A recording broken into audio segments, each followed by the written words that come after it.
Hello everyone, myself Mohammad Ramiz and I welcome you all on behalf of Saraswat International Academy. My subject is Social Science and today in this session we are going to learn the chapter number 9, Forest and Wildlife Resources.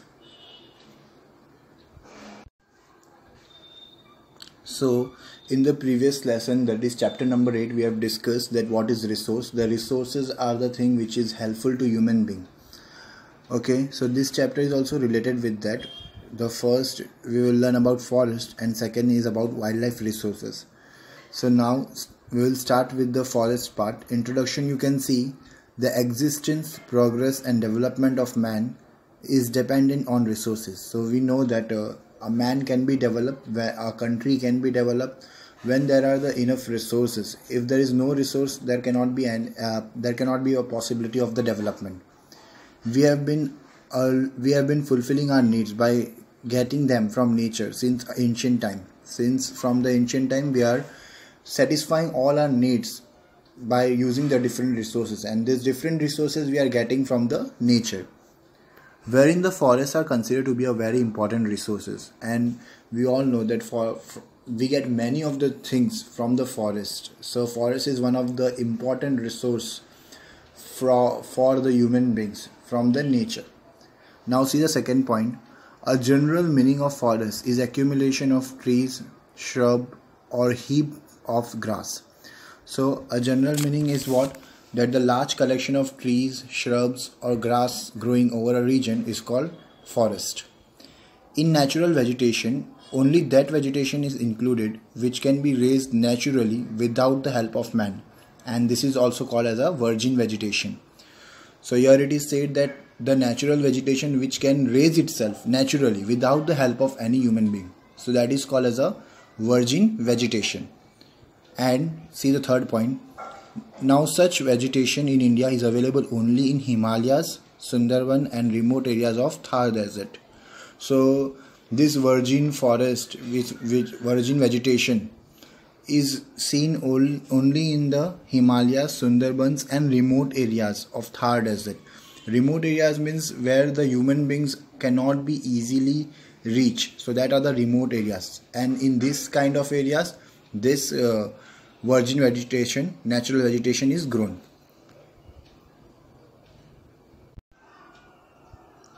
Now our next topic is classification of forest.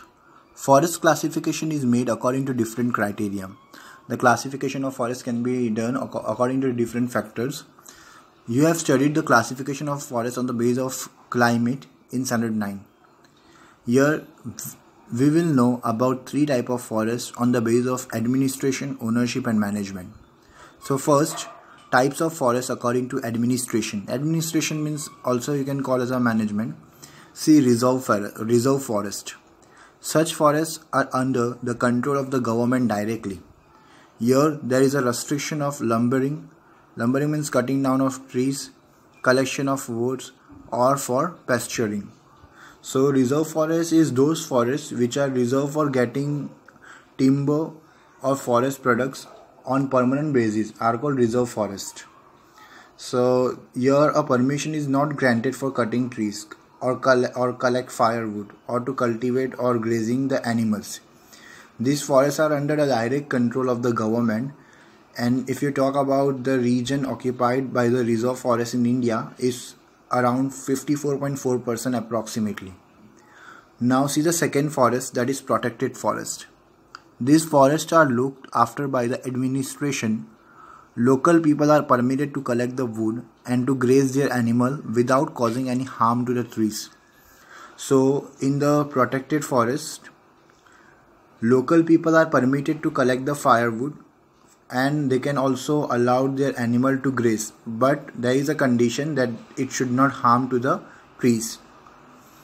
These forests are maintained by the government, and if you talk about the region occupied by the protected forest in India, then it is around 29.2%. Now see the third, that is unclassified forest. These forests are still not classified. There is no restriction on tree felling or animal grazing. So this is unclassified forest. This forests are not still classified because these are located in the inaccessible area, remote areas, and are very dense, and it is known as unclassified forest. There is no restriction on tree felling or cultivation or for grazing the animal in this forest, and this is around 16.4% approximately in India occupied region. Now we will see the classification of forests according to the ownership, administration and management. So first you can see state forest. Central or state government controls such forest. Most of the forests of country fall under this category. So these forests are directly controlled by the central government or state government. Most of the forests in our country are included in this type. Now see the communal forest, or also can be called as a community forest. So local self-governance institution. Local self-governance institution means that area which are governing in the local area like Gram Panchayat, municipality, corporation, district panchayat have control over such forest. So these forests are controlled under the local self-governance by Gram Panchayat, Taluka Panchayat, district panchayat, municipality, municipal corporation, etc. Now the last that you can see, private forest. Such a forest is owned by individuals. Individual means a human being, a private person, individual can own this forest. Such forests are found more in where? Odisha, Meghalaya, Punjab and Himachal Pradesh. Some of these forests are in haphazard condition, or some of them are totally barren. So these forests are owned by the individuals. Most of such forests are where they are found in the Odisha, Meghalaya, Punjab, Himachal Pradesh, and these forests have become, some of these forests have become very barren. Barren means desolate. Deforestation. Deforestation means the destruction of forest. This is not a problem of our country alone, but this is a global problem. So we all know what is deforestation. Cutting down of trees and destroying the forest is called as a deforestation. And deforestation is not the problem of only of our country, but this is a global problem. See the second point. It can be said that it is a result of progress of man. We do cut trees because as the population is increasing and the different factories are being developed and they require the different resources. So they cut down the trees, and human beings for their own settlement are approaching towards this forest. So human beings are being greedy and they are cutting down this forest. Now see the third point. Trees are destroyed naturally. However, it is negligible compared to the loss inflicted by human development.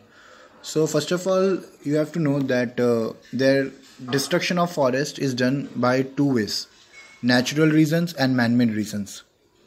Natural calamities such as forest fire, flood and drought, the forest destroyed. But on the other hand, human being destroy the forest, that we have discussed in the second point. So the rate of natural destruction of forest is quite less. It means that natural destruction of the forest by the forest fire, flood is less compared to the destruction done by the man. It means human beings are the reason who is destroying the forest in more proportion.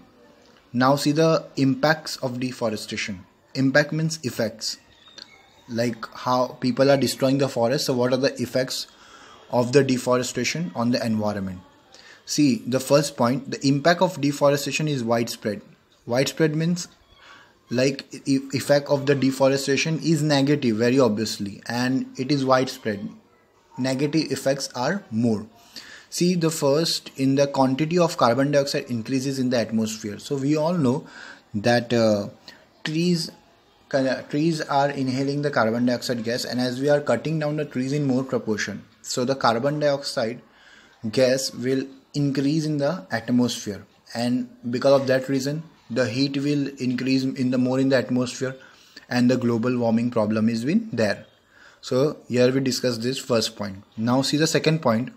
With the removed forest cover, the soil is eroded and the problem of farm fertility decreases. So this we have done in the chapter number 8, soil erosion, that the upper layer of the soil is removed away, and with that the fertility of soil had decreased. And the soil erosion can be stopped if there is a more number of trees, as trees can stop the velocity of the flowing water. So the second point says that the forest cover have been decreased, and because of that reason the soil erosion is increased to more proportion and the fertility of soil had decreased. Now see the third point. In the peninsular India, means southern part of India, the forest area had decreased largely due to deforestation. So in the south part of India, peninsular plateau, the forests have decreased because of the deforestation, and many living organisms have lost their abodes. Abodes means many of the animals have lost their livelihood where they used to stay. As a result, the wild animals approached to urban settlement, and because of that reason, these wild animals used to come to the urban area. Urban area means city area. And why they come? Because of the search of food and water. More instance means example are recorded of carnivorous animal killing the domestic animal. We people destroying their area of living, we have destroyed their forest, so they approach to the urban area, to the city area, and when they come to the city area, they kill the domestic animals of those shepherds who are living near the forest.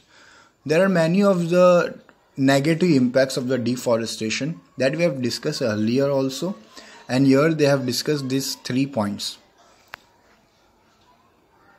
So up till now we have studied that what is forest, classification of forest, deforestation, and the effects of deforestation. We studied that effects of deforestation are always obviously very negative and it is widespread. So now we are going to learn that what are the remedies for the forest conservation. As a citizen, what we should do, what steps we should take for the conservation of forest. So you can see the first step. Research should be carried out to find the option of wood. This will reduce the usage of wood and it will save the forest. So we all know that the wood is one of the resources which human needs, and we are cutting down the trees for getting more amount of wood. So instead of that, we should do the research for we should do the research and find the alternative of wood. So as we will get the alternative of wood, the deforestation, the cutting down of trees for the wood will decrease. Now see ahead, wherever the trees are to be cut inevitably for the development work or for necessary, new trees of the same species should be grown. So whenever it is like very necessary that we have to cut the trees for any project, or when any industry want to cut the trees for getting some of the resources which they are in need, so the same species of the trees which we are cutting, that should be grown at somewhere else place. So the maintenance of the number of the trees and the species will be there. Now see, there should be a total ban for cutting trees which are not grown fully. So it means that cutting of the trees that have not grown fully should be banned. Now we will discuss the second point. Those industries which receive their raw material from the forest should be compelled for afforestation for future needs. Afforestation means growing of trees. So here it is said that industries that directly receive their raw material from the forest should be enforced to grow trees to prevent the future deforestation. So that here the point is that industries which are using the trees for their raw material, they should be enforced for growing of the trees also. See in this point itself, under the name of ecotourism, the forest cover should not be damaged and should be strictly controlled. So here what they are saying is that ecotourism should be encouraged, but it should be strictly taken care that the forests do not get damaged due to these tourist activities.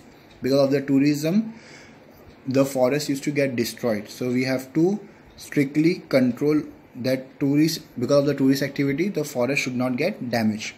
Now see the third point. Widespread public awareness programs should be organized among the local people. So this is also one of the important thing, that public awareness programs should be organized, should be formed, meetings should be held for the local people, and effort should be made that it reach to the maximum people. Maximum people should understand the importance of forest. So public awareness is one of the important pillar for the conservation of the forest. Now see the fourth point, the importance of forest and their conservation strategies. Planning should be included in the syllabus of school and colleges that we are learning right now. That importance of forest and how to conserve the forest, that things should be there in the syllabus of school and colleges. So they should explain the necessity of forest conservation. So the importance of forests and ways to conserve them should be included in the school and college syllabus.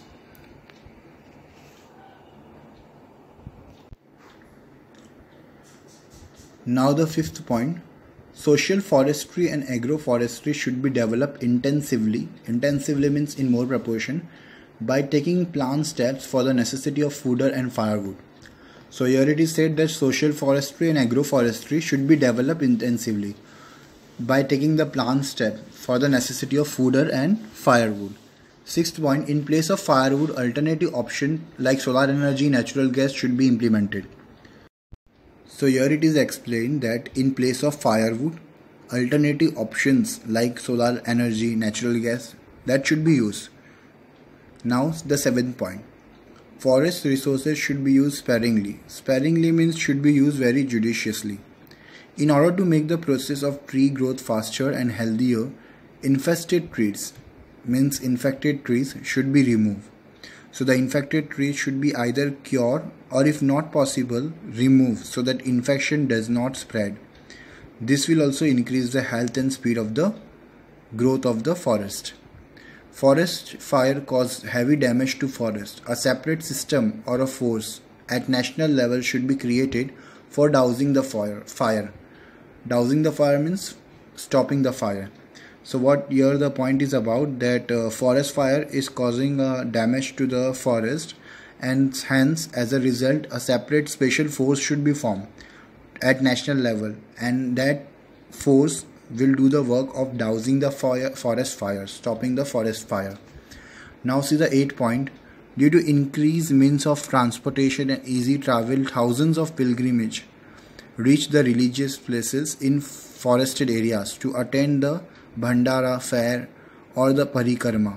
At that time, the litter should be clear properly. Otherwise, the forests are polluted. So we know that the transportation have become very fast and comfortable. So now the people going on pilgrimages has increased drastically. These people visit religious places in forest areas to attend the Bhandara fair or the Parikrama. And they leave a lot of litter and बहुत सारा कचरा. So this litter should be prevented, and also it should be cleaned properly and regularly to prevent forest from getting polluted. Now see the 9th point, an area should be demarcated and reserved for animal pasture. So some part of the forest area should be like systematically reserved for animal pasture only.